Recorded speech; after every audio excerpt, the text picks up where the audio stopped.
Uma palavra que está muito em voga, né, atualmente. A gente vê isso milhares de vezes na imprensa do nosso dia a dia, é a palavra narrativa, né? É que você tem um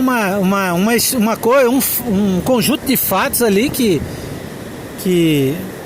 aconteceram, né, num dado dia, e devido a essa polarização, digamos assim, ideológica, você tem coisas que acabam implicando em relatos completamente diversos um do outro, né? Um diz uma coisa, o outro diz uma coisa oposta. Eu não sou um estudioso da terminologia, né? Mas eu arriscaria dizer, né, que o termo narrativa se encaixaria muito bem, por exemplo, quando você tem, vamos dar um exemplo aqui, uma guerra, né?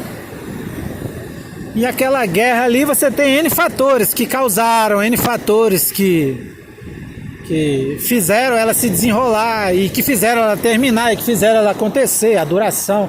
Digamos assim, você tem fatores do ponto de vista geográfico, do ponto de vista econômico,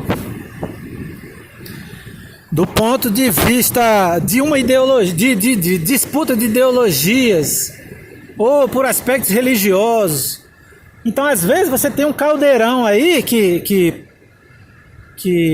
resultou, digamos assim, nessa guerra, e você tem várias componentes, e às vezes é muito difícil você contar sobre todos os aspectos, né?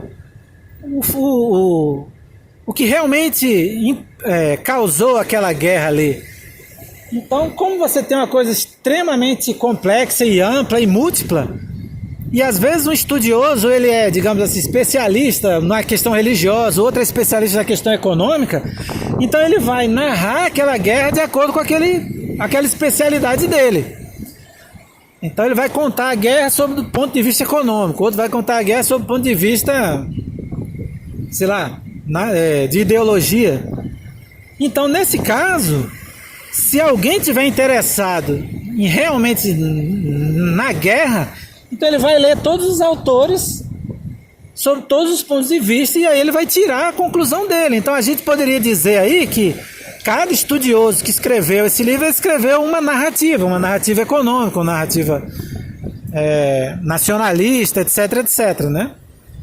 Então não é, digamos assim, não são formas deturpadas, são apenas formas limitadas de descrever um dado acontecimento, exatamente pela grande complexidade dele. Então ele escolheu ali a narrativa econômica, por exemplo, né?